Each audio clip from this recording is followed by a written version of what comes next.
ကျွန်တော်တို့ဒီနေ့ transit gateway ကိုသွားရတာပေါ့နော်အဲ့တော့ transit gateway ကရှေ့မှာကျွန်တော်တို့ discuss လုပ်ခဲ့တဲ့ AWS ရဲ့ peering connection နဲ့ compare လုပ်ပြီးပြောရမယ်ဆိုရင်သူက region တစ်ခုထဲမှာရှိတဲ့ MADI VPC ကို centralize routing လုပ်ပေးမဲ့ service လို့ကျွန်တော်တို့ပြောလို့ရတယ်ပေါ့နော်အဲ့တော့ကျွန်တော် VPC peering မှာတော့ကဘယ်လိုမျိုးတွေ့ရလဲဆိုလို့ရှိရင် region တစ်ခုချင်းစီမှာကျွန်တော်တို့က VPC တွေရှိတယ်အဲ့ VPC တွေကိုကျွန်တော်တို့ကအချင်းချင်း connect လုပ်ဖို့အတွက်ဆိုလို့ရှိရင်ဒီ VPC peering ဆိုတဲ့ service ကိုသုံးပြီးတော့ကျွန်တော်တို့က connect လုပ်ကြတယ်ဒါပေမဲ့ VPC peering က one to one connection ဖြစ်တဲ့အတွက်region တွေတအားများလာပြီးတော့ VPC တွေများလာမယ်ဆိုလို့ရှိရင်သူကmanagement centralized management လုပ်ရတာရှုပ်တယ်ပေါ့နော်အလုပ်လုပ်လည်းမရဘူးပေါ့အဲ့တော့for example ဆိုပါစို့ကျွန်တော်တို့ဒီမှာ VPC တစ်လုံးရှိတယ်ဒီမှာလည်းတစ်ခုရှိတယ်ဒီမှာလည်းတစ်ခုရှိရဆိုပါစို့အဲ့တော့ဒါ VPC 1ဒါ VPC 2ဒါ VPC 3အဲ့တော့ VPC peering က one to one connection ပဲဖြစ်တယ်ဆိုရင်1နဲ့2နဲ့ချိန်ရင်1နဲ့2နဲ့ပဲရမယ်အဲ့တော့2နဲ့3နဲ့ချိန်ရင်2နဲ့3ပဲရမယ်3နဲ့1မရဘူးအဲ့တော့3နဲ့1နဲ့ချိန်ချင်တယ်ဆိုလို့ရှိရင် connect လုပ်ချင်တယ်ဆိုရင်3နဲ့1နဲ့ပြန်ချိန်အဲ့တော့ဒါကကျွန်တော်က3ခုပဲပြောသေးတာတကယ်လို့မြန်နောက်ထပ်4လို့ပါလို့ရှိလာတယ်ဆိုရင်လည်း4နဲ့3နဲ့ချိန်ဆိုပါစို့အဲ့တော့4နဲ့2နဲ့ချိန်ချင်တယ်နောက်ထပ်4နဲ့2နဲ့ပြန်ချိန်အဲ့ပြီးတော့4နဲ့1နဲ့ချိန်ချင်တယ်4နဲ့1နဲ့ပြန်ချိန်အဲ့တော့ဘာဖြစ်ကုန်လဲဆိုလို့ရှိရင် mesh တွေဖြစ်ကုန်တယ်ပေါ့နော် okay အဲ့တော့ centralized management လုပ်လို့မရဘူးပေါ့နော်အဲ့တော့အဲ့ဒီအတွက်ကျွန်တော်တို့ကနောက်တစ်ခုကဘာသုံးလို့ရလဲဆိုရင် transit gateway သုံးလို့ရတယ်အဲ့တော့ transit gateway ရဲ့အဓိကရည်ရွယ်ချက်ကတော့သူက region တစ်ခုထဲမှာရှိတဲ့ different VPC တွေကို centralize connection ရအောင်လို့ပေါ့နော် centralize သူ့မှာသူ့ရဲ့ behavior ကrouter တစ်လုံးအနေနဲ့သူအလုပ်လုပ်ပေးတယ်ပေါ့နော် okay နောက်တစ်ခုကကြတော့သူက on prime ဒီ on prime မှာရှိရကျွန်တော် data center တွေနဲ့ connect လုပ်လို့ရတယ်လုပ်ပေးနိုင်တယ်သူကနော်အဲ့တော့ on prime မှာရှိရ data center နဲ့ကျွန်တော်တို့ဒီ cloud ပေါ်မှာရှိရ VPC နဲ့ connect လုပ်မှာဆိုလို့ရှိရင်ဒီ transit gateway က router တစ်လုံးအနေနဲ့သူကrouter တစ်လုံးလိုမျိုးအနေနဲ့သူအလုပ်လုပ်ပေးတယ်ပေါ့နော်သူ့မှာဘာတွေရှိဆို routing table တွေရှိတယ်သူ့မှာ routing table လည်းမရှိလို့မရဘာဖြစ်လို့ဆိုတော့သူကအလဲကောင်ကနေပြီးတော့သူက centralize route လုပ်ပြီးမှဖြစ်တဲ့အတွက်ပေါ့နော် okay အဲ့တော့ဒါကကျွန်တော် routing သဘောတရားနဲ့ဆင်တူပါတယ်ဟုတ်ပြီအဲ့တော့ဒီ transit gateway ရဲ့သဘောပုံမြင်အောင်ပေါ့နော်ကျွန်တော်တို့ hands on လေးစမယ်hands on လေးစမယ်ကျွန်တော်အဆင့်လေးတွေရှိတယ်ပေါ့နော်ပထမဆုံးကျွန်တော်တို့ BBC နှစ်ခုတည်းဆိုရင်မမြင်ဘူးပေါ့နော်ဒါ BBC peering နဲ့သွားဆင်တယ်ပေါ့အဲ့တော့ BBC ကျွန်တော်3ခုလောက် create လုပ်မယ်ပြီးရင် subnet BBC 3ခုမှာ subnet 3ခုပဲလုပ်မယ်5ခုတွေမလုပ်ဘူးပြီးရင် internet gateway 3ခုလုပ်မယ် BBC 3ခုဖြစ်တဲ့အတွက် internet gateway 3ခုလုပ်မယ် EC2 ကျွန်တော်တို့ reachable ရှိမရှိ testing လုပ်ဖို့အတွက် EC2 3လုံးလုပ်မယ်ပြီးရင်ကျွန်တော်တို့transit gateway ကျွန်တော် create လုပ်မယ် okay နော်ပြီးလို့ရှိရင်အဲ့ဒီအကုန်လုံးပြီးပြီဆိုတာနဲ့ကျွန်တော်တို့နောက်တစ်ဆင့်ကြံသေးတယ်အဲ့ဒါပြီးမှကျွန်တော်ဆက်ပြောမယ်လောလောဆယ်ဒီအဆင့်လေးတွေရင်သွားမယ် okay အဲ့တော့နောက်ဆုံးဆင့်ကတော့ testing ပေါ့နော်အဲ့တော့ကျွန်တော်တို့တွေပထမဆုံးကျွန်တော်တို့ရဲ့ console ကိုသွားမယ်အဲ့တော့ console မှာကျွန်တော်တို့ BBC က okay ငါကိုဒီ ABC ဆိုပြီးတော့ကျွန်တော် create လုပ်ထားတော့ BBC တွေ create လုပ်တာတော့ထပ်မပြောတော့ဘူးပေါ့လေလွယ်လွယ်လေးပဲ create BBC ဆိုရတာပဲအဲ့တော့အဲ့ BBC မှာကျွန်တော် define လုပ်ထားတဲ့ subnet တွေရှိတယ်အဲ့ subnet တွေတစ်ချက်ကြည့်လိုက်မယ်အဲ့ဒီမှာ BBC A subnet BBC B subnet BBC C subnet ပေါ့နော်ဒါမျိုးလေးတွေကျွန်တော်ရှိတယ်ပေါ့အဲ့တော့ subnet 3ခုရဲ့ကျွန်တော်တို့တစ်ခုချင်းစီရဲ့network လေးလည်းစစ်ကြည့်တာပေါ့နော်အဲ့တော့ network တွေစစ်ကြည့်တော့သူရဲ့ main site က block တွေရှိတယ်အဲ့ဒီထဲမှာကျွန်တော်ဒါလေးတွေခွဲထားတယ် okay အဲ့တော့နောက်တစ်ခုထပ်စစ်မယ်ပေါ့နော်ကျွန်တော်တို့ B ပေါ့ okay အဲ့တော့မှန်းလို့ရပါပြီနောက်တစ်ခုက2ဖြစ်လိမ့်မယ်ဒါတော့ 2.00/24 ဖြစ်လိမ့်မယ်ဒီကောင် okay correct ဟုတ်ပြီအဲ့တော့ဒါတွေရှိမယ်ပြီးလို့ရှိရင်ကျွန်တော်တို့ကဘာကြည့်အောင်လဲဆို route တွေပဲကြည့်မယ် route တွေပဲကတော့ကျွန်တော်တို့ BBC create လုပ်ထဲပါလာတာဖြစ်တဲ့အတွက် route တွေပဲ3ခုရှိတယ်ဟုတ်ကဲ့အဲ့တော့အဲ့ဒီထဲမှာ route တွေပဲတစ်ခုကျွန်တော်တို့ကတစ်ချက်ကြည့်မယ် okay subnet association ကလောက်ထားတာရှိတယ်ဟုတ်ပြီအဲ့တော့ဒါကကျွန်တော် BBC PR မှာလည်းအတူတူပါပဲเนาะရှိရကောင် subnet associate လောက်တာအဲ့တော့ route မှာလည်းကျွန်တော်တို့ကIGW ကိုတခါတည်း route ထိုးထားတယ်အဲ့တော့ဒါတွေကလည်းကျွန်တော်တို့ BBC PR မှာသင်ခဲ့တဲ့အတိုင်းအတူတူပဲနောက်တစ်ခုက route table ဒါ A ပေါ့နော်အဲ့တော့ B မှာလည်း the same ပဲကျွန်တော်တို့ route table က default ပါတယ်အဲ့ route table မှာမလုပ်ထားလဲဆိုလို့ရှိရင်ကျွန်တော်တို့က IGW ကိုကျွန်တော်တို့က associate IGW ကိုကျွန်တော်တို့က point လုပ်ထားတယ် name source အနေနဲ့ subnet မှာလည်းထုံးစံတိုင်းပဲ implicit subnet association ကိုရှိတဲ့သူ့ရဲ့ subnet လေးတစ်ခုကို associate လုပ်ထားတယ် okay နော်ဒါဆိုရင်ကျွန်တော်တို့sorry C ပေါ့နော် IDVC ကိုကြည့်မယ်အဲ့ဒါဆိုရင်လည်း the same ပဲ okay နော်အဲ့တော့သူ့ရဲ့ subnet association ကိုကြည့်ရင်လည်းဒါလေးပဲ okay အဲ့တော့ကျွန်တော်တို့အခု internet gateway ကြည့်မယ် internet gateway ကလည်းကျွန်တော်တို့၃ခုရှိလိမ့်မယ်နော် BBC A အတွက်ရဲ့ B အတွက်ရဲ့ C အတွက်ရဲ့နော် okay အဲ့တော့ဒါကျွန်တော်တို့အရှိမသင်ခဲ့တဲ့ BBC တလုံး create လုပ်လို့ရှိရင်လိုအပ်တဲ့သူ့ရဲ့အင်္ဂါတွေပေါ့နော်သူ့ရဲ့လိုအပ်တဲ့အချက်လက်တွေအကုန်လုံးကိုကျွန်တော်တို့ create လုပ်ဖို့လိုတယ်ပေါ့လေ internet ထွက်ဖို့ဆိုလို့ရှိရင် okay ဒါဆိုရင်တော့ကျွန်တော်တို့အားလုံးကအဆင်ပြေပြီအဲ့တော့လက်ရှိအနေအထားအရဆိုလို့ရှိရင်ကျွန်တော်တို့ရဲ့ဒီမှာကြည့်မယ်ဆိုရင် BBC 3ခု create လုပ်ပြီးပြီ subnet 3ခုရပြီ internet gateway 3ခုရပြီအခုကျွန်တော်တို့ EC2 3လုံး create လုပ်ကြမယ် okay အဲ့တော့ EC2 3လုံး create လုပ်ကြမယ်ဆိုတော့က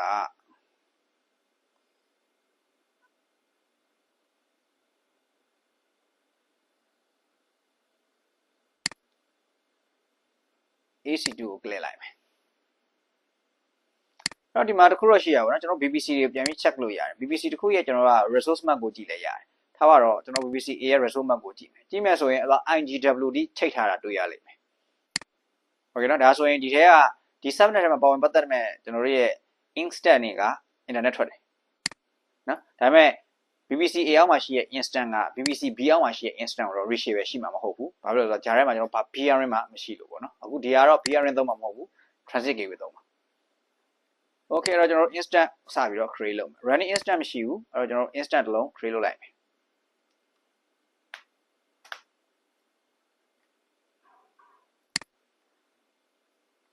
နော် launch instant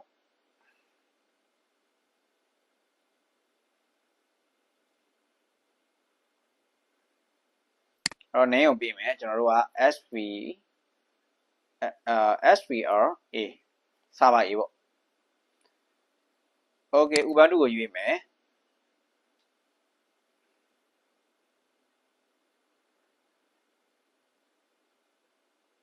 ပြီးလို့ရှိရင် key pair ကကျွန်တော်တို့ဘာ key pair ရှိတာတစ်ချက်ကြည့်မယ်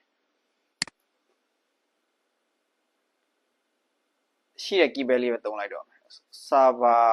SVRA ရှိတယ် B လည်းရှိရ C လည်းရှိရဆိုဒါတွေတော့ရှောက်သုံးလိုက်တော့အဲ့တော့ network setting မှာကျွန်တော်တို့ကexisting ကောင်ရှိတယ်နဲ့တူတယ်ပေါ့နော်အဲ့တော့ existing ရှိရင် existing ပဲသုံးလိုက်မယ်existing မရှိဘူး okay ရတယ်အဲ့ဆို create ပေါ့နော် create ကိုသုံးမယ်သုံးပြီးတော့ကျွန်တော်တို့ကဒီမှာ edit ကိုသုံးမယ် okay အဲ့တော့ edit မှာကျွန်တော် BBC က BBC A နဲ့ associate လုပ်ရမယ်နော်အဲ့တော့ BBC က subnet က A ပဲရှိတယ်အဲ့တော့ public IP ကိုကျွန်တော်တို့ enable လုပ်ပေးမယ်ပြီးတော့ security group ကဒါ BBC က default BBC ဖြစ်လို့ default security group ဖြစ်နေတာပေါ့နော်အခုကျွန်တော်တို့တိစောက်မဲ့EC2 instant လေးဒီ BBC A အောက်မှာတိစောက်မှာအဲ့ဒီတော့ကျွန်တော်တို့ကအဲ့ BBC မှာပေါ့နော်တခြားကောင်ရှိလားဆိုလို့ရှိရင်တခြား security group ရှိလားလို့ကြည့်လိုက်တဲ့အခါမှာရှိတယ်နော် okay အဲ့ဒါဆိုလို့ရှိရင်ကျွန်တော်အဲ့လေးပဲ choose လုပ်ရထပ်ပြီးတော့ create မလုပ်တော့ဒါပေမဲ့ကိုယ့်အကိုအသစ်လုပ်လဲရပါတယ်ပြဿနာမရှိဘူးအဓိကဒီ security group ထဲမှာကျွန်တော်ဘာ allow လုပ်ထားရလဲဆိုလို့ရှိရင်ICMP နော်ကျွန်တော်ရှေ့မှာလုပ်ခဲ့ဘူးတယ် pin အတွက် ICMP ရဲ့remote အတွက်ဒီ remote login အတွက်ကျွန်တော် SSH ရဲ့ဒီနှစ်ခုကိုပဲကျွန်တော်allow လုပ်ထားတာပေါ့နော်အဲ့ဒီအတွက်ထပ်ပြီးတော့မလုပ်တော့ဘူးရှိပြီးသား security group ကိုပဲကျွန်တော်သုံးလိုက်ခြင်းဖြစ်တယ်အဲ့တော့ကိုယ့်အကိုလုပ်တဲ့ချိန်ကျရင်တော့ကိုယ့်အကိုစိတ်ကြိုက် create လုပ်လို့ရတယ် security group ကိုဒီနေရာမှာသတိထားမှာ BBC အရွေးမမှားပါစေနဲ့ကျွန်တော်မရှိဘူးအဲ့တော့ launch instant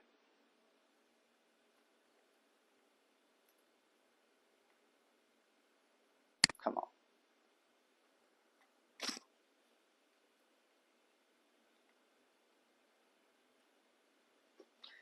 okay အဲ့တော့ပြီးလို့ရှိရင်ကျွန်တော်တို့ instant ကိုထပ်သွားမယ် instant ထပ်သွားပြီးတော့သုံးလုံးဖန်တီးရမှာလောက် instant လုပ်မယ်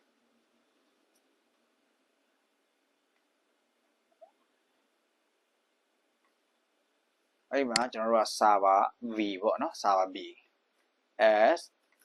svr b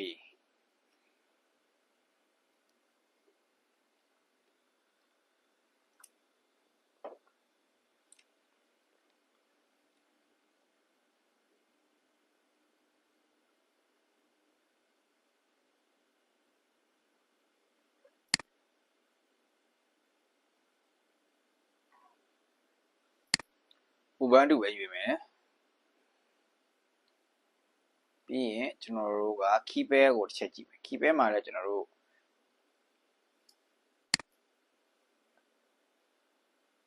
အရင် create လုပ်ထားတဲ့ရှိရ keypair ကိုပဲသုံးလိုက်တော့မယ်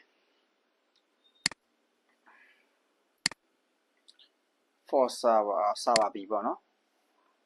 ပြီးရင်ကျွန်တော်တို့ကဒီမှာ network setting ကို edit လုပ်ပြီးတော့ VPC မှန်အောင်ရေးမယ် VPC B အတွက်ဒီကောင်ကအဲ့ဒီအတွက် subnet B လာချိန်သွားတယ် public IP က enable လုပ်ပြီးဖို့လိုတယ်ပြီးလို့ရှိရင်ကျွန်တော်တို့က security group ကရှိပြီးသားအဲ့တော့ select existing security group ရွေးချယ်လိုက်မယ် VPC BST ဆိုတာရှိတယ် okay အားလုံးပြီးပြီဆိုလို့ရှိရင်ကျွန်တော်တို့နောက် instant ဒါဆိုရင်ကျွန်တော်တို့instant နှလုံးပြီးပြီပေါ့နော်နောက်ဆုံး instant တစ်လုံးပဲကျန်တော့မယ်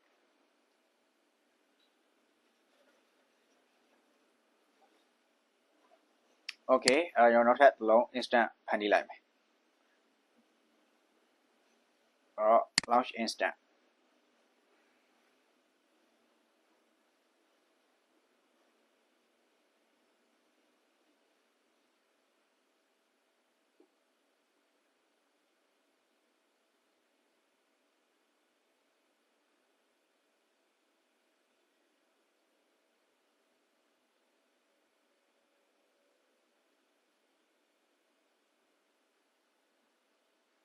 okay server B ပေါ့နော် server C ပေါ့ svr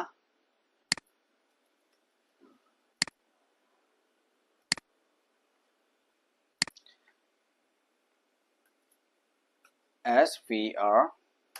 c ရပြီကျွန်တော်တို့ ubuntu ပဲရွေးမယ်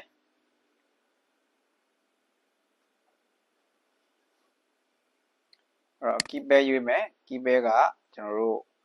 server c ဆိုတာရှိပြီးသားအဲ့တော့ server c ကျွန်တော်တို့ keypair ရွေးလိုက်မယ် network setting မှာကျွန်တော်တို့ VPC မှန်အောင်ရွေးမယ် VPC C ပေါ့နော် okay ပြီးလို့ရှိရင်ကျွန်တော်တို့ public IP က enable လုပ်မယ်ပြီးရင် select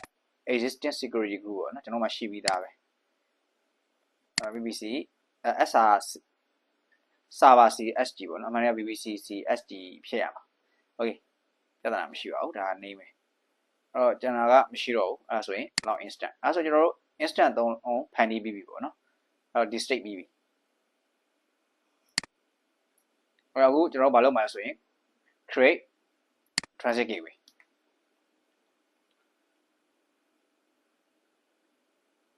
အဲ့တော့နောက်တစ်ခုကကျွန်တော်ဒီ transit gateway ပြီးပြီဆိုတာ ਨੇ ဘာလုပ်ဖို့လိုရလဲဆိုလို့ရှိရင်နံပါတ်6အချက်ကကျွန်တော်တို့အဲ့ဒီ transit gateway ကိုကျွန်တော်တို့ attachment လုပ်ကြမှာเนาะအဲ့တော့ transit gateway attachment attachment လုပ်ရမယ်เนาะ attachment လုပ်မှာကျွန်တော်တို့ကဒီ attachment လုပ်လိုက်တော့မှာပေါ့နော် route table တွေကအချင်းချင်း route လုပ်လို့ရမယ်ပေါ့နော်အဲ့တော့ transit gateway ဖွဲ့create လုပ်ရုံနဲ့မပြီးဘူးအဲ့ transit gateway ကိုကျွန်တော်တို့ဒီ route လုပ်စေခြင်းနဲ့ route table တွေကလာပြီး attachment လုပ်ကြအောင်ပါသက်ဆိုင်ရာ VPC ရဲ့သက်ဆိုင်ရာ route table တွေကဒီမှာလာပြီးတော့ transit gateway မှာ attachment လုပ်ရမယ်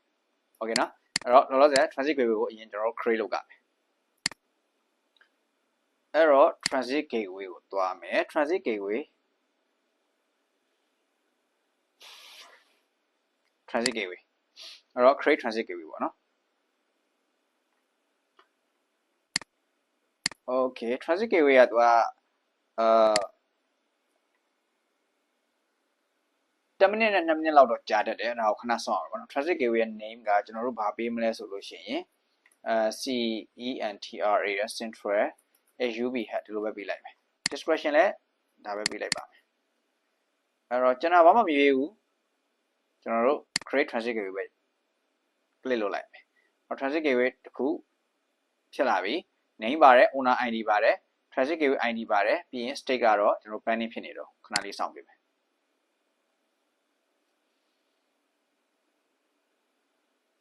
okay ကျွန်တော်ဒါဆိုရင် available ဖြစ်သွားပြီအဲ့ဒါဆိုရင်ကျွန်တော်တို့ဒါဒီ transit gateway သုံးလို့ရပြီပေါ့လေ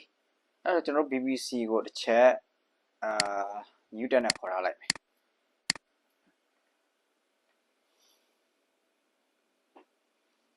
okay အဲ့တော့ဆိုရင်ကျွန်တော်တို့ BBC အောက်မှာဖြစ်သွားပြီအဲ့တော့နောက်ထပ် BBC တက်အောက်မှာကျွန်တော်တို့ transit gateway attachment ကိုရှာမယ်ဒီမှာနော် transit gateway attachment ကိုရှာမယ်အဲ့ transit gateway attachment မှာကျွန်တော်တို့က transit gateway attachment တခု create လုပ်မယ်ပေါ့နော် okay နေရာမှာကကျွန်တော်တို့က BBC-A က transit gateway ကိုလာချိတ်ချင်တယ်ဆိုရင်ဒါ BBC-A အတွက်ရည်ရွယ်ပြီးလုပ်တဲ့ transit gateway ပေါ့ BBC-B ကလည်းထပ်ချိတ်ချင်တယ်ဆိုရင် BBC-B ပေါ့အဲ့တော့ by the way C D E F ကြိုက်တဲ့လောက် BBC တွေချိတ်ရှိဟိုကြိုက်တဲ့လောက် BBC တွေရှိပလိစီပေါ့နော် BBC အကုန်လုံးကeach other ပေါ့နော်တစ်ခုနဲ့တစ်ခု communication လုပ်ရှင်တယ်ဆိုလို့ရှိရင်သူတို့အချင်းချင်းdirectly connected လုပ်เสียမလို့တော့ transit gateway ကိုလာချိတ်လိုက်တာနဲ့သူက reachable ပဲရှိသွားတယ် okay အဲ့တော့ပြောချင်တာကဒီကောင်တွေအကုန်လုံးက vice versa ချိတ်เสียမလို့တော့သူတို့အကုန်လုံးက attachment က transit gateway ကိုပဲလာလိုက်အဲ့ဒါ transit gateway ကအကုန်လုံးကို route လုပ်ပေးလိမ့်မယ်ဟုတ်ပြီနော်ဒီသဘောတရားနဲ့တူတယ် okay အဲ့တော့ကျွန်တော်တို့ကမလုပ်မယ်ဆိုလို့ရှိရင်routing ဒီကျွန်တော်တို့ routing နဲ့ routing switching နဲ့သဘောတရားနဲ့ရှင်းပြပြောရမှာဆိုရင်ဒါ routing ထဲမှာ dynamic routing protocol တခုခုသုံးလိုက်တယ်လို့ပေါ့နော် for example ENGRB လိုမျိုးပေါ့အဲ့တော့ပေါဝင်ပတ်သက်ချင်တဲ့ network တွေအကုန်လုံးဘယ်ထဲထည့် ENGRB network ထဲအကုန်ကောက်ထည့်လိုက်ဒါဆိုရင် automatically route တွေက routing table တခုဖြစ်လာပြီးတော့ reachable ဖြစ်သွားလိမ့်မယ် okay အဲ့တော့ကျွန်တော်တို့ browser BBC-A အတွက် transit gateway တခု transit gateway attachment တခု create လုပ်မယ်အဲ့တော့ name က ATTA attach BBC-A ပေါ့ရိုးရှင်းမှပေးလိုက်မယ်အဲ့တော့ transit gateway ID က central hub ဒါကျွန်တော်တခုပဲရှိတာပေါ့ right attachment type က BBC ဒါမှန်တယ် okay အဲ့တော့ BBC ရဲ့ attachment ရရဲ့ BBC ID okay ဒီမှာ BBC ID ကကျွန်တော်တို့မှာ၄ခုရှိတယ်ဒီ region မှာ default BBC ကရွေးစရာမလိုဘူးကျွန်တော်တို့ ABC ရှိတယ်အဲ့ရမှာကျွန်တော်တို့ချိတ်ချင်တဲ့ကျွန်တော်ရဲ့ BBC ကိုချိတ်ပြရမှာပေါ့လေကျွန်တော်တို့က A နဲ့ချိတ်မှာဆိုတော့ A ကိုရွေးပေးလိုက်မယ် okay A ရမယ်နောက်တစ်ခုကကျွန်တော်တို့ဘာရှိအောင်လဲဆိုကျွန်တော်တော့မရှိတော့ဘူး A မှာသူက default အနေနဲ့ subnet တစ်ခုကိုသူရွေးထားပေးတယ်နော် okay အဲ့တော့ဒီ subnet ဒီ subnet ကဘယ် subnet လဲဆိုတော့US East 1A လို့ပြောတယ် subnet ရဲ့ ID က363နဲ့စုံတယ်အဲ့တော့အဲ့ဒါကိုကျွန်တော်တစ်ချက် analyze လုပ်ကြည့်အောင်အဲ့တော့ analyze လုပ်ကြည့်မယ်ဆိုတော့ကျွန်တော် subnet ကိုသွားမယ်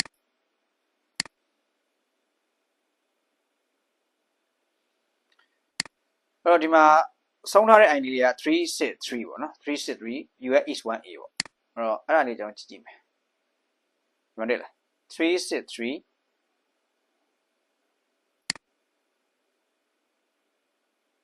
US East 1A okay နော်ဒီမှာ363 okay ပြောချင်တာကအဲ့ဒီမှာကျွန်တော် subnet တစ်ခုပဲ create လုပ်ထားတာဖြစ်တဲ့အတွက်အဲ့ subnet ကိုပဲသူကလာပြီး automatically attach လုပ်ပေးနေတာနော်အဲ့တော့နှစ်ခုဆိုရင်နှစ်ခုလာလုပ်ပေးလိမ့်မယ်ဒီမှာတော့တစ်ခုတည်းပဲပေါ့နော် okay အဲ့ဒါဆိုရင်ရပြီကျွန်တော်ဘာမှမရှိတော့ဘူး create transit gateway attachment ဒါ for BBC-A အတွက်နောက်ထပ်ကျွန်တော် BBC-B နဲ့ C အတွက်ပါထပ်လုပ်ရမှာပေါ့လေကျွန်တော် instant လေးတွေကိုလည်းသူ့ရဲ့ dashboard ကိုတောက်ပြီးတော့ကြည့်ထားမယ် instant တွေကဘယ် instant ကဘယ် BBC အောက်မှာရှိပြီးတော့ဘယ် subnet နဲ့ချိတ်ထဲဆိုတာဒါကျွန်တော်တို့ကဟိုသိရမယ်ပေါ့လေအဲ့တော့ server A ပေါ့ server instant ကကျွန်တော်တို့ဘယ်မှာလဲဆိုလို့ရှိရင်ဒီမှာ UX1A မှာချိတ်ထားတာဟုတ်ပြီနော် server A က okay အဲ့အတွက်အဲ့ server A ရဲ့ subnet ကဒီမှာအခုကျွန်တော်တို့ create လုပ်လိုက်တဲ့ subnet ဖြစ်သွားပြီနော်ဒီ transit gateway attachment မှာပါဝင်ပတ်သက်တဲ့ subnet ဖြစ်သွားပြီဒီကောင်ပေါ့နော် okay ကျွန်တော်တို့ဒီ transit gateway attachment က ထုံးစံတိုင်းပဲသူလည်းနည်းနည်းကြာတယ်အဲ့တော့သူ့ကိုမမဆောင်ဘူးနောက်ထပ်တစ်ခု create လုပ်မယ်ထုံးစံတိုင်းပဲ attach attach bbc b အဲ့တော့ transit gateway ပဲဒီ central hub ကိုဒါပဲရွေးမယ် attachment က bbc ပဲဒီမှာ id မှန်အောင်ရွေးမယ် bbc b အဲ့သူကကြတာဒီမှာသူ့မှာလည်း subnet ကကျွန်တော်ACB မှာလောက်ခဲ့တဲ့အတွက်သူကautomatically associate လာလုပ်ပေးထားတယ်အဲ့တော့ကျွန်တော်တို့ create transit gateway attachment အဲ့တော့ A နဲ့ B အတွက်ပြီးပြီအဲ့တော့နောက်တစ်ခုကကျတော့ကျွန်တော် C ပေါ့နော်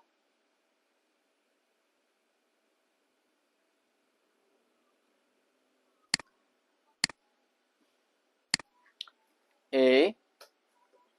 DDACH attach BBC C ပေါ့နော်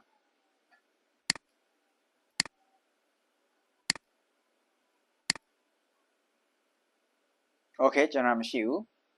ဒီမှာ BBC မှန်အောင်ပဲရွေးပေးလိုက်ပေါ့နော်အဲ့တော့သူမှ BBC မှန်အောင်ရွေးအဲ့ BBC မှာassociate လုပ်ထားတဲ့ subnet က automatic သူက choose လုပ်သွားပေးလိမ့်မယ်ဒါတစ်ခုပဲရှိလို့ပေါ့လေကိုကနှစ်ခုသုံးခုရှိရင်တော့အသေးချာလေးရွေးပေးပေါ့ကိုသုံးချင်တဲ့ subnet ကိုအဲ့တော့တစ်ခုကတော့ available ဖြစ်သွားပြီကျန်တဲ့နှစ်ခုကတော့အခုမှ pending ဖြစ်နေတော့အမှ associated ဖြစ်သွားပြီနော် transit gateway attachment တွေက transit gateway route တွေပဲနဲ့ associated တွေမှာဖြစ်သွားပြီโอเคနော်အဲ့ဒါဆိုရင်ကျွန်တော်တို့ကဘာမှကြည့်လို့ရလဲဆိုလို့ရှိရင်ဒီမှာကြည့်လို့ရတယ် where is transit gateway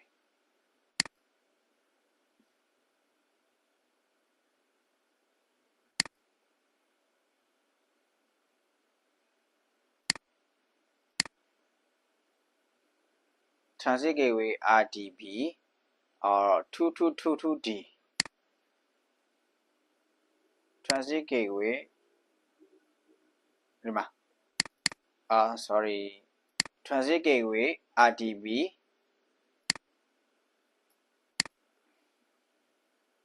what's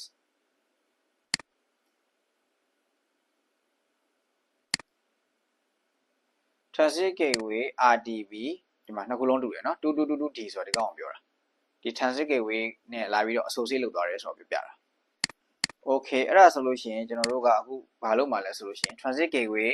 attachment ကလည်း၃ခုလုံးပြီးပြီပေါ့နော်ပြီးပြီဆိုတော့ကျွန်တော်တို့ရဲ့ scenario မှာဒါလေးကလည်းပြီးသွားပြီ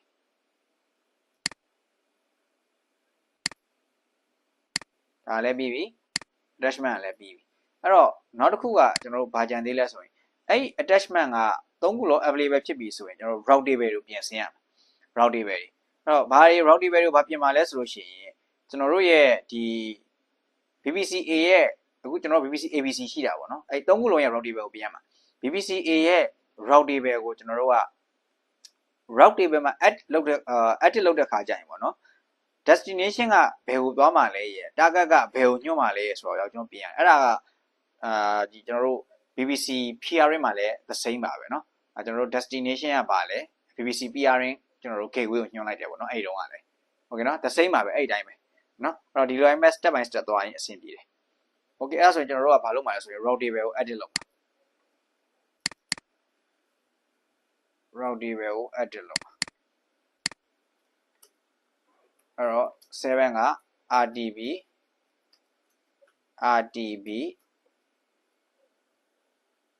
ETID edit RDB ပေါ့နော် route table edit လုပ်ပေးရမယ်เนาะအဲ့ route table edit လုပ်ပေးရမယ်ဆိုတာကဒီအခုကျွန်တော်တို့ transit gateway ကိုဟိုပေါ့နော် point လုပ်ပေးရမှာပေါ့ကျွန်တော်တို့ရဲ့ route table တွေကထွက်ချင်တဲ့ route ဒီ VPC တွေကပေါ့နော် okay အဲ့တော့အခုဘာဖြစ်သွားပြီလဲဆိုလို့ရှိရင်အကုန်လုံးကတော့ချိတ်သွားပြီဒါပေမဲ့အဲ့ချိတ်သွားတဲ့ကောင်တွေမှာဘယ် route table တွေကပါဝင်ပတ်သက်မလဲဆိုတော့အခုကချိတ်ပေးရတဲ့အဆင့်ရောက်ပြီပေါ့နော်အခုဒီနေထားရောက်သွားပြီဒါပေမဲ့အဲ့ဒီထဲမှာ route table တွေမပါသေးဘူးဒီ route table တွေမပါသေးဘူးအဲ့ route table တွေပါဖို့အတွက်ဆိုရင် for example ထားပါတော့ဒါက route table BBC 1ကကောင်ဒါက BBC 2ကကောင်ဒါက BBC 3ကကောင်ဆိုပါစို့အဲ့တော့အခုလောလောဆယ်ဒီဟာကြီးကမရှိသေးဘူးကျွန်တော်တို့ထဲမှာရောက်လာမှာเนาะအဲ့ဒါကြီးရောက်လာဖို့အတွက်လည်းကျွန်တော်ထည့်ပေးရမှာမထည့်ပေးဘူးဆိုတို့ကဒီ route table တစ်ခုနဲ့တစ်ခုက reachable ရှိမှာမဟုတ်ဘူး transit gateway ပဲရှိနေမှာလောလောဆယ်โอเคเนาะ transit gateway နဲ့အဲ့ transit gateway ကို attachment လုပ်နေတဲ့transit gateway attachment တွေပဲရှိနေတာအဲ့ဒီထဲမှာပါဝင်ပတ်သက်မဲ့ route table တွေကမရှိသေးဘူးပေါ့နော်အခုမှကျွန်တော်စပြီးထည့်မှာအဲ့ဒါဆိုရင်ကျွန်တော်တို့ကဒီကောင် pending ပဲရှိသေးတယ် maybe every ပဲဖြစ်တင်နေ okay ရပြီအဲ့တော့သုံးခုလုံးကျွန်တော်ဖြစ်သွားပြီဆိုတော့ကျွန်တော်တို့ PPCA ကိုပြန်သွားမယ် PPCA ကိုသွားမယ် PPCA ရဲ့ကျွန်တော်တို့ route table ကိုသွားမယ်အဲ့တော့ကျွန်တော် instant နေလဲကျွန်တော်သုံးလုံးလုံးကိုဖွင့်ထားလိုက်တော့မယ် connect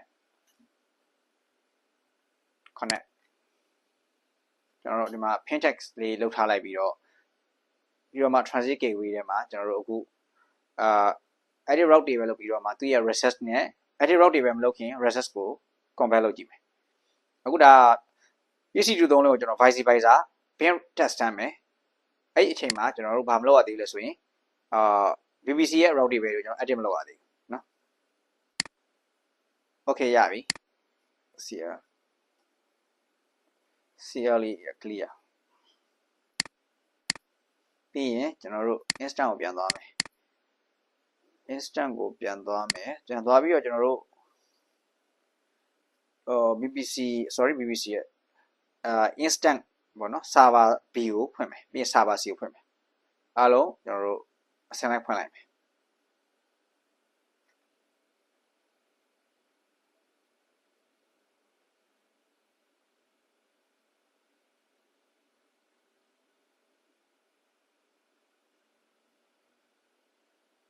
okay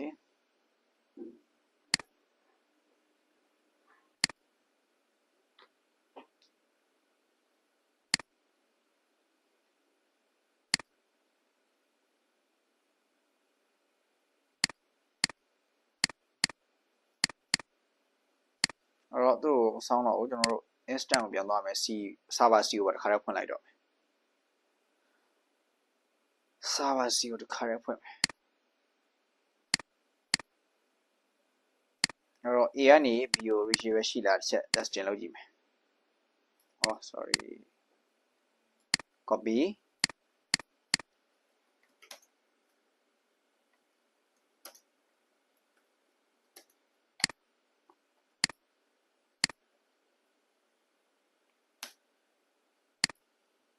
ပြီးရင်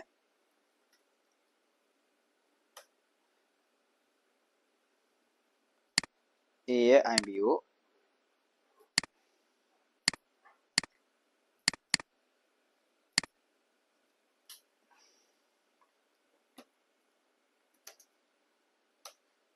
okay ပြီးရင်ကျွန်တော်တို့အခု C ကို connect လုပ်မယ်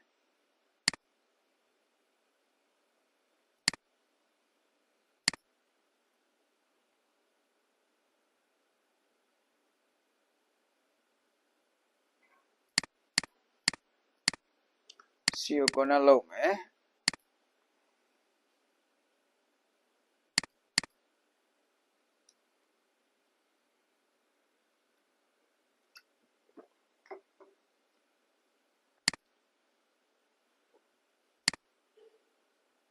အဲ့တော့ C ကကြတော့A နဲ့ B က vice versa ပင်းတယ် C ကလည်း A ကို retrieve ရှိလားမရှိလားပင်းလိုက်မယ်ဒါ A ပေါ့နော် A ရဲ့ IB ကူးလိုက်မယ်အဲ့ဆိုအားလုံး loop လုပ်ပြီးတော့ပင်းထားတဲ့သဘောပေါ့လေ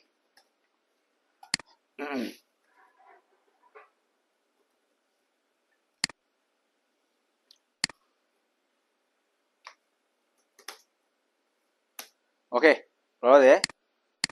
retrieve မရှိဘူးသိကြတယ်အဲ့တော့ကျွန်တော်တို့ကဘယ်ကိုသွားမှာလဲဆိုလို့ရှိရင်အခု BBC ရဲ့ဒါကိုကျွန်တော် BBC ပြန်ပြောင်းလိုက်မယ် BBC ရဲ့ကျွန်တော်တို့ BBC ရဲ့ကမှ BBC A ကိုအရင်အသုံးကျွန်တော်တို့ attachment လုပ်ပါ BBC A ရဲ့ route ကို edit လုပ်မယ်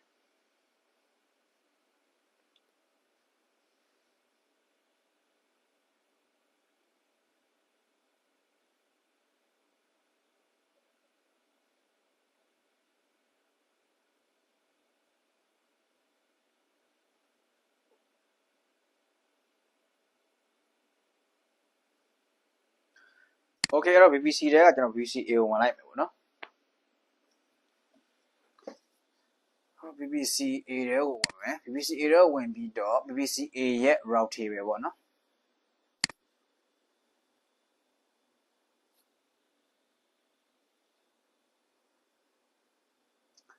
အဲ့တော့ A ရဲ့ route table ဟိုဒါမြင်တာအောင်လို့ BBC AA ရောက်က A routable လို့ပြောတာ directly routable ABC သွားလိုက်ရတယ်နော်ဒီမှာနှစ်ခုရှိတယ်အဲ့တော့ internet gateway ရှိတယ်ကျွန်တော်တို့က local route ရှိရပေါ့နော်local route ဆိုတာကိုယ့်ရဲ့ local ထဲမှာသွားဖို့ပေါ့နော် okay အဲ့တော့ကျွန်တော်ကတော့မရှိဘူးအဆင်ပြေတယ်အဲ့တော့အခုကျွန်တော်တို့ကဘာလုပ်မှလဲဆိုလို့ရှိရင်ဒီထဲကမှ edit route subnet association ရှိရနော်ဒီမှာ okay အဲ့တော့ route တွေပဲကျွန်တော် edit လုပ်ပေးရမှာအဲ့တော့ edit route တွေပဲအဲ့မှာ add route ကကျွန်တော်ဘယ်ကိုသွားမဟုတ်တော့ဒါကျွန်တော်တို့ကဒီ BBC အချင်းချင်းသွားချင်တာဖြစ်တဲ့အဲ့ BBC အကုန်လုံးမှာကိုသွားချင်တဲ့ BBC ရဲ့ network ကိုရေးပေးရမှာအဲ့တော့ကျွန်တော်တို့ကဘာလုပ်လို့ရလဲဆိုတော့ကfor example ဒီမှာကျွန်တော်တို့ဒီကောင်ဆိုလို့ရှိရင်ဒါ 2.0 network မှန်းလို့ရတယ်ကျွန်တော်အဆင့်လိုက်ပေးခဲ့တာ BBC C BBC C ဆိုရင်ပေါ့လေ BBC B ဆိုရင်ကျွန်တော်10.1ပေးခဲ့တာနောက်ကတော့ 0.0 ပေါ့နော် BBC A ကျတော့ကျွန်တော်0ပဲပေးခဲ့တာ10.0အဲ့တော့အဲ့ဒါကိုတစ်ကြောင်းချင်းပေးလိုက်ရတယ်ထားပါတော့10.0 0.0/24 စသဖြင့်သူတို့မှပေးခဲ့တဲ့အတိုင်းပေးလိုက်ရဒါမှမဟုတ်ကျွန်တော်တို့အဲ့ဒါကိုဟိုပေါ့နော်ဒီအဲ့ဒီ site block တွေအကုန်လုံးကိုချုပ်ပြီးတော့ရေးလိုက်ရတယ်အဲ့တော့ဘယ်လိုပြောချင်တာလဲဆိုတော့ကအခုကျွန်တော်တို့မှာ network ကဒီလိုလေးရှိတယ်10.0.0/24 ဒါတစ်ခုရှိတယ်နောက်တစ်ခုကsorry 0.0/16 ပြောတာနော်ကျွန်တော်တို့ရဲ့ site block က16နဲ့ရှိတယ်နောက်တစ်ခုက10.1.0.0/16 ရှိတယ်နောက်တစ်ခု10.2.0.0/16 ရှိတယ် okay ကျွန်တော်တို့မှာဒီ3ခုရှိတယ်ဒါတစ်ခုက A B C အဆင့်လိုက်ပဲကျွန်တော်အဲ့3ခုကိုကျွန်တော်တို့တစ်ကြောင်းချင်းရေးလိုက်ရတယ်အခု A ကနေရေးမယ်ဆိုရင်ဒီနှစ်ကြောင်းကိုရေးရမှာပေါ့လေအဲ့လိုမရေးဘဲနဲ့ကျွန်တော်တို့ကအကုန်လုံးကို summarize လုပ်ရေးလို့ရတယ်အဲ့ဒါဘာလဲဆိုတော့ဒါကိုပြောတာ10.0.0.0 all the way h ဒါဆိုရင်ဒီ3ကြောင်းလုံးကဒီထဲမှာပါသွားပြီ summarize လုပ်လိုက်တာ okay နော်အဲ့တော့ဒါဘယ်လိုလုပ်လဲဆိုတော့သိချင်ကျွန်တော်တို့ visit network စာကိုပြန်ပြီးတော့လမ်းဖို့လိုတယ်ကျွန်တော်ပေးထားတဲ့စာအုပ်လေးပြန်ဖတ်ဖို့လိုတယ်ပေါ့နော်ဒီ site block တွေကိုဘယ်လို summarize လုပ်လဲဘယ်လို expand လုပ်လဲဆိုတာကိုဒါသိနေပြီပေါ့နော်ဒီနေရာမှာတော့ okay အဲ့တော့ကျွန်တော်ဒါကို summarize လုပ်လိုက်တော့မှဒါတွေမရေးတော့တစ်ကြောင်းချင်းကိုလည်းရောက်လို့ရှိရင်ရေးပြီးတော့စမ်းကျင်လဲစမ်းလို့ရတယ် okay အဲ့တော့ကျွန်တော်တို့အခုဘာလုပ်မှလဲဆိုလို့ရှိရင် edit route မှာ okay ဒီမှာကျွန်တော်ကအကုန်လုံး summarize လုပ်လိုက်တော့မယ်နော်အဲ့တော့ပုံရဆိုရင် BBC A ကဘယ်သွားပြောချင်တာ BBC C BBC B ကိုပဲသွား C ကိုပဲသွားသူသွားလို့ရတယ်ဒီ route တစ်ကြောင်းနဲ့ okay နော်အဲ့ဒါကိုကျွန်တော်ထိလိုက်တော့ 10.0.0.0/h နော်အဲ့တော့ကျွန်တော်ရဲ့ gateway ကဘာလဲဆိုလို့ရှိရင် transit gateway ဆိုရင်သူပေါ်လာလိမ့်မယ်ကျွန်တော် create လုပ်ထား transit gateway နော် BBC A attachment တွေ့လား okay အဲ့တော့အဲ့ဒါပြီးလို့ရှိရင်ကျွန်တော်ဘာမှမရှိဘူး save change ဒါ BBC A ကပြီးသွားပြီBBC ကပြီးတော့ BBC A ကိုလာကြည့်လိုက်အောင် okay နော် route တွေပဲ attachment လုပ်လို့တစ်ဖက်ကပဲလောက်ရသေးတဲ့အတွက်သူကဒီမှာ pin က reach ပဲမရှိရအဲ့တော့ကျွန်တော်ထုံးစံတိုင်းပဲ routing တဲ့သဘောတဘာဝရ vice versa သွားတာ source နဲ့ destination က vice versa သူက reach ပဲရှိမှာပေါ့နော်reach ပဲရှိမှာသူကတစ်ဖက်နဲ့တစ်ဖက်ဆက်ဆက်မှုဖြစ်တယ်ပေါ့အဲ့တော့ဒီဘက်ကကျတော့အခုကျွန်တော်တို့လုပ်လိုက်တဲ့သဘောတဘာဝကဒီ route တွေပဲ BBC A ဘက်ကပဲ route တွေပဲ A ကိုလာချိတ်ထားတာကျန်တဲ့ route တွေပဲတည်းမပါသေးဘူးအဲ့အတွက်သူကဒီမှာ pin reach ပဲမရှိဘူးသူဘက်ကပဲပင်းသေးတာ reply ပြန်ဖို့အတွက်ကျွန်တော်တို့မှာ route မရှိဘူး route ရှိဖို့အတွက်သူကဘယ်ကိုပင်းတာလဲဆိုတော့ BBC B အောက်ကစာပါကိုပင်းတာအဲ့တော့ကျွန်တော် BBC B ကိုသွားမယ် BBC B ရဲ့ route တွေပဲပေါ့လေဒီတစ်ခါတော့ကျွန်တော်တစ်ခါရဲသွားလိုက်မယ်ဟို BBC ပဲသွားမနေတော့ဘူး BBC B ရဲ့ route တွေပဲကျွန်တော်နင်းကပေးခဲ့ပြီးသား route တွေပဲပြီးအဲ့မှာလည်း the same ပဲ edit route လုပ်မယ်အဲ့တော့ add route ဘယ်ကိုသွားဆိုတာ 10.0 network ကိုပြောတာ10.0 network ရဲ့ဘယ်ကိုသွား okay /h နော်အဲ့တော့ထုံးစံတိုင်းပဲကျွန်တော်တို့ transit gateway attachment မှန်အောင်ရေးပေး attachment BBC B နော် okay အဲ့တော့ save change အဲ့ဒါဆိုရင်သူ reach ပဲရောက်ပြီမနော် B ကိုလည်းကြည့်လိုက်ရောက်ပြီ correct okay နော်ဟုတ်ပြီအဲ့ဒါဆိုရင်ကျွန်တော်တို့အခုC ပေါ့နော် C ပါပြီဆိုရင် C ကလည်းဒီကောင်ကလည်းအခု A ကိုပင်းထားတာရောက်သွားလိမ့်မယ်အဲ့တော့ကျွန်တော်တို့ route တွေပဲ C ကိုသွားမယ် route တွေပဲ C ပေါ့နော်အဲ့ဒီ route လုပ်မယ်အဲ့ဒီ route မှာထုံးစံတိုင်းပဲ10.network ကိုသွားမယ် /h အဲ့တော့အဲ့မှာ transit gateway by the way attachment VPC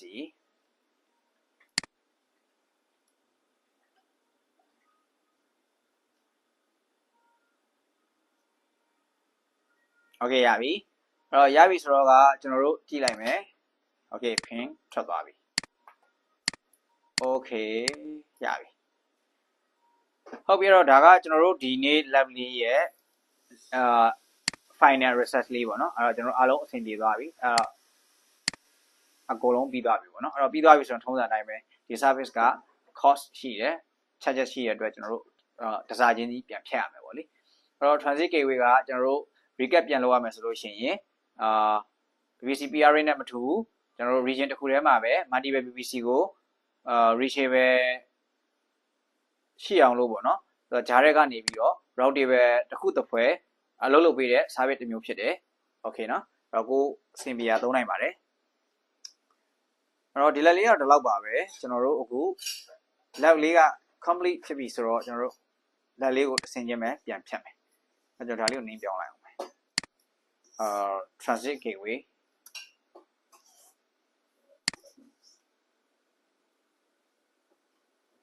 unexpected error okay အဲ့ဒါပြောလို့လိုက်မယ် transit transit GW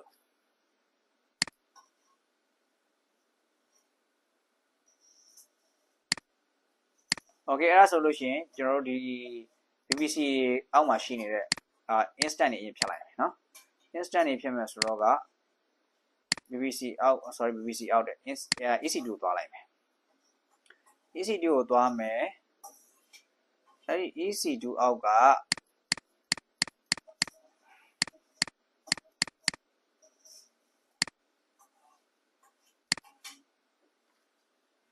ကျွန်တော် instant နေကိုပေါ့နော်အကုန်လုံးကို terminate လုပ်လိုက်တော့မယ်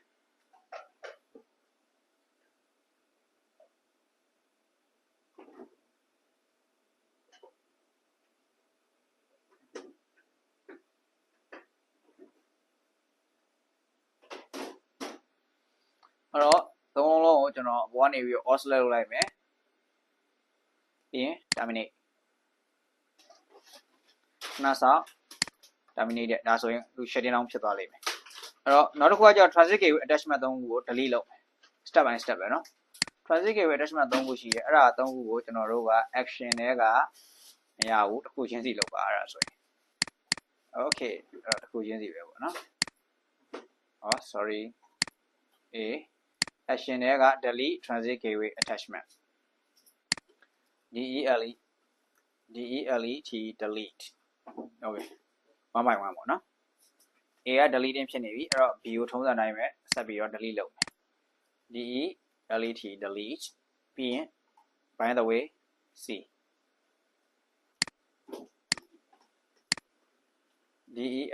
delete okay အဲ့တော့3ခုလုံးပြီးပြီပြီးပြီဆိုလို့ရှိရင်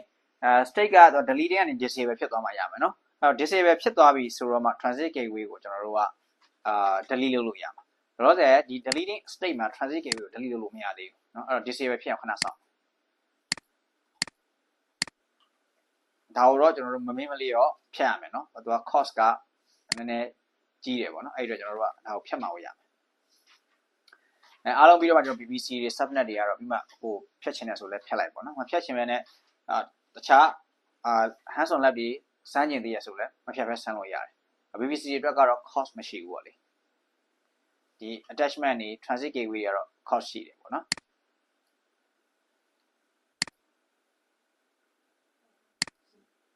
okay အဲ့တော့ terminate ဖြစ်သွားပြီ instant တွေပေါ့နော် okay fine အဲ့ဒါဆိုလို့ရှိရင်ကျွန်တော်ဒီကောင်ကိုခဏစောင့်okay အဲ့ဒါဆိုတော့ delete ဖြစ်သွားပြီအဲ့ဒါဆိုလို့ရှိရင်တော့ကျွန်တော်တို့တွေ transit gateway ကိုသွားမယ်သွားပြီးတော့ transit gateway ကို delete လုပ်မယ်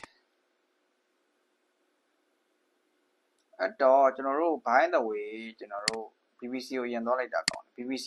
မှာ routable တွေရင်သွားလိုက်တာကောင်းတယ် routable တွေမှာရှိတဲ့ routable A ရင်သွားမယ် routable A ရဲ့ကျွန်တော်တို့ကဟောဒီမှာ attachment တော့မရှိတော့အဲ့ဒီ route ကိုကြည့်လိုက်အောင်မရှိတော့ okay ရပြီဒါဆို correct အဲ့ဆိုရင်တော့ transit gateway ကို တကယ်လို့ရှိခဲ့တယ်ဆိုရင်ကျွန်တော်တို့အဲ့ရနေပြီးတော့ route တွေမှာ edit route နဲ့ခုနက transit gateway attachment တွေကိုဖြတ်လိုက်လို့ရတယ်အခုကတော့ဖြတ်ပြီးသားဖြစ်တဲ့အတွက်မလို့တော့ဘူးအဲ့တော့ကျွန်တော် transit gateway ကိုပဲဖြတ်တော့မယ် delete transit gateway okay အဲ့တော့ transit gateway လည်း deleting ဖြစ်နေပြီအဲ့တော့နောက်တစ်ခုနောက်ဆုံးကျန်တာကတော့ PVC တွေဖြတ်လို့ရတယ် route table တွေဖြတ်လို့ရတယ်ပေါ့နော်အဲ့တော့အဲ့ဒီမှာကျွန်တော် IGW တွေချက်ကြည့်လိုက်မယ် IGW တွေချက်ကြည့်မယ် IGW တွေက attachment တွေရှိနေတယ် right အဲ့တော့က IGW တွေက attachment တွေရှိနေတယ်ဆိုတော့ route table တွေရင်သွားမယ် route table တွေသွားပြီးတော့ route table A ကနေပြီးတော့ကျွန်တော်တို့ attachment ဖယ်မယ် edit route ဒါကိုဖယ်လိုက်မယ် remove save route table ကိုပြန်သွားမယ် RDB B edit route remove save chain ဒီ route table ကိုပြန်သွားမယ်ကျွန်တော်တို့ RDB C ပေါ့နော် C မှာလည်းထုံးစံတိုင်း edit route ကျွန်တော်တို့တွေဒီကောင် remove လုပ်မယ် save chain အဲဆိုကျွန်တော်တို့internet gateway တွေလည်းဖယ်ပြီးသွားပြီအဲဒါဆိုရင်ကျွန်တော်တို့ internet gateway တွေရှိမယ် route table တွေက internet gateway တွေဖယ်ပြီးတာဖြစ်တဲ့အတွက် internet gateway တွေကျွန်တော်ဖြတ်လို့ရတယ်ဖြတ်ချင်တယ်ဆိုရင်ပေါ့နော်အဲတော့ကျွန်တော်တို့ဖြတ်လိုက်တော့မယ် delete internet gateway the following integrated attachment to PVC okay PVC attachment လုပ်ထားတော့ဆိုတော့ကကျွန်တော်တို့ PVC ကိုကြည့်မယ် PVC A ကိုကြည့်မယ်